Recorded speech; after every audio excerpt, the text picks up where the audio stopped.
tutorial dita karon bahin sa acetylene oxygen saon pagdagkot o unsaon pagcutting nani dire una dire sa acetylene dire na siya 50 bars or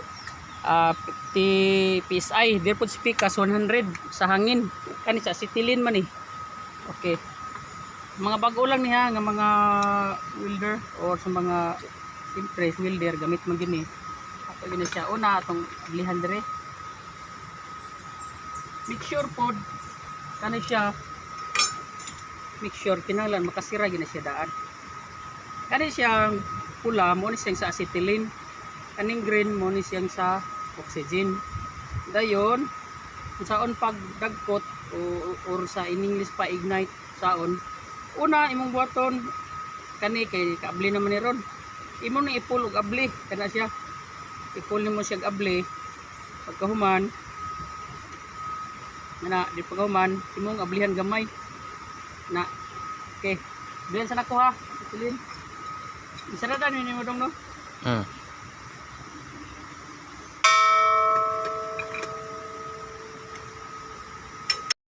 may pawala alipod pawala yan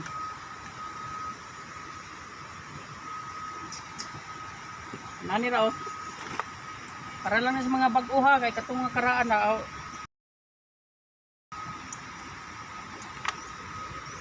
di mo nagilisod dire no wala na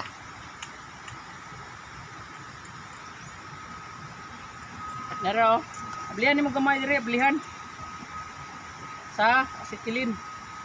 na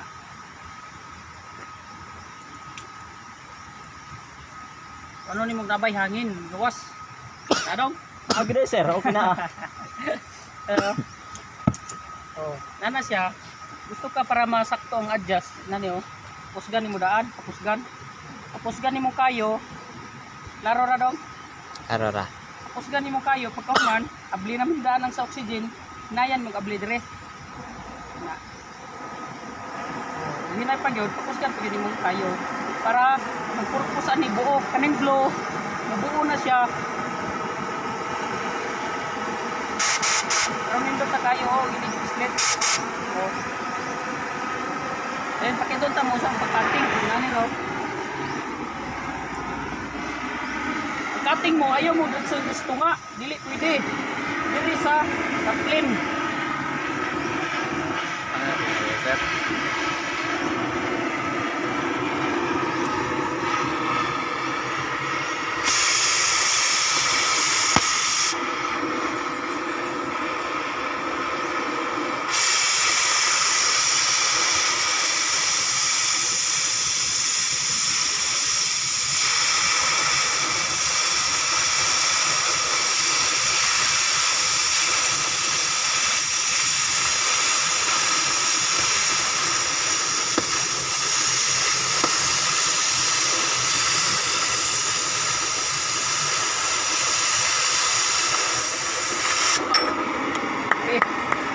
kayo hinani dayon ang kayo depende na sa gibagon sa imong bakal pila ka mm kung baga imo kung tapusgan ang kayo tapos lang ka dire sa kayo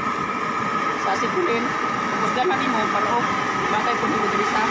hangin para mo buo gyud dili gyud pwede nimo nakatag kay dili makating ang tarong okay mouse pa nasabtan ninyo hinani na sa mga welders okay thank you pagpatay po hinani ra pagpatayo depende sa uban o mamatay ba basta kay isa ko ay nani bigla lang nimo ablian sa hangin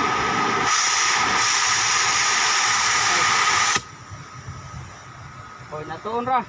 ablihanan mo kalit dire una dito pahinayan nimo gamay ang kayo dayon pagkahuman pagkalitan mo ablian depende god si mo